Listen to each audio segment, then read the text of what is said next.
आज का हमारा जो टॉपिक रहेगा हिंदी के अंदर वो सर्वनाम का रहेगा। पिछली जो वीडियो थी उसमें हमने क्रिया को निपटाया था, तो आज सर्वनाम के बारे में पढ़ेंगे। सर्वनाम क्या होते हैं? जो शब्द संज्ञा के स्थान पर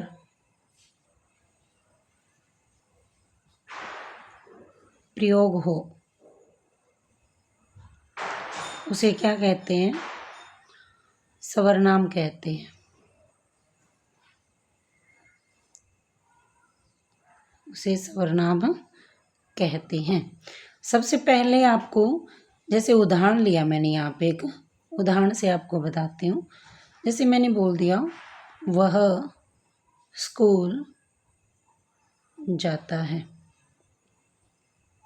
वह स्कूल जाता है।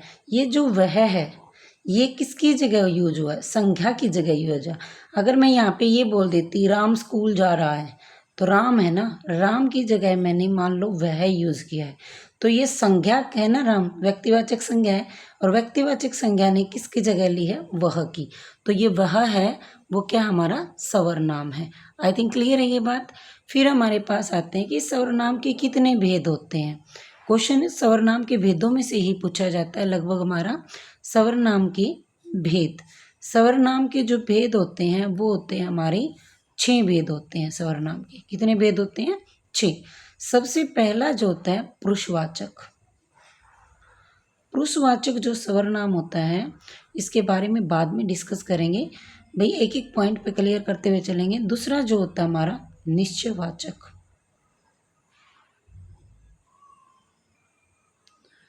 तीसरा जो होता है हमारा अनिश्चयवाचक।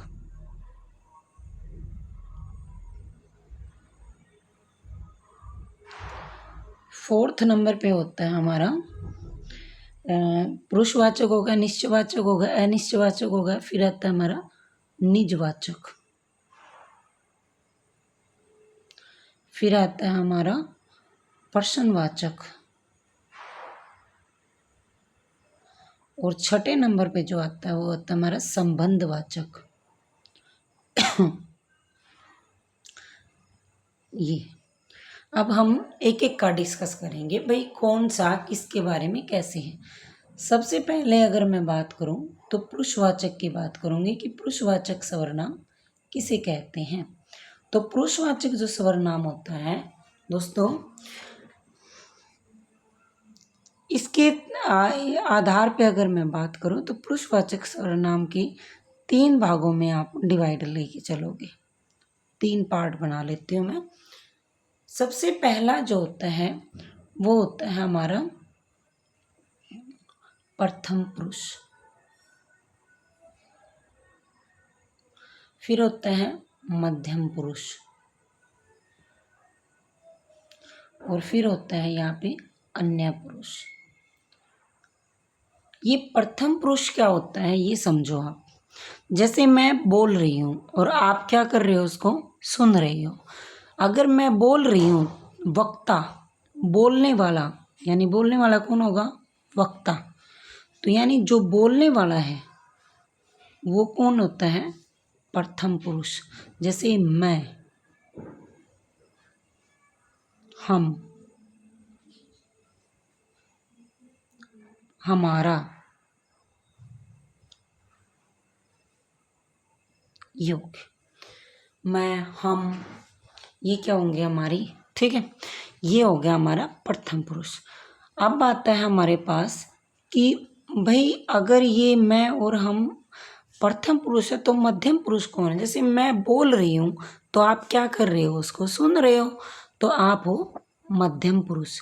यानी तुम, तुम्हारा, ये क्या आ जाते हैं? हमारे मध्यम पुरुष के अंतर्गत आ जाते हैं। ठीक है। तीसरा आता है अन्य पुरुष।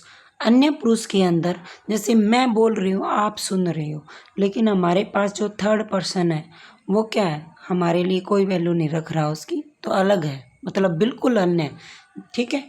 तो यह, वह, ये, वे इत्यादि, ये सारी चीज़ें हमारी किसके अंतर्गत आती हैं? अन्य पुरुष के अंतर्गत आती हैं। आई थिंक यहाँ तक का टॉपिक क्लियर है। फिर हमारे पास आता है निश्चयवाचक। निश्चयवाचक जो सर्वनाम होता है वो क्या होता है? निश्चयवाचक सर्वनाम की अगर मैं बात करूं, जिसके जो सर्वनाम बिल्कुल निश्चितता का बोध कराए। निश्चित है भाई, ये चीज़ तो निश्चय है। मैंने बोल दिया कि कोई भी चीज़ है जिसके बारे में आप बिल्कुल निश्चित हो, पक्का है भाई ये तो, उसके बारे में निश्चयवाचक सर्वनाम का प्रयोग किया जाता है। जैसे उदाहरण से बताते हैं आपको।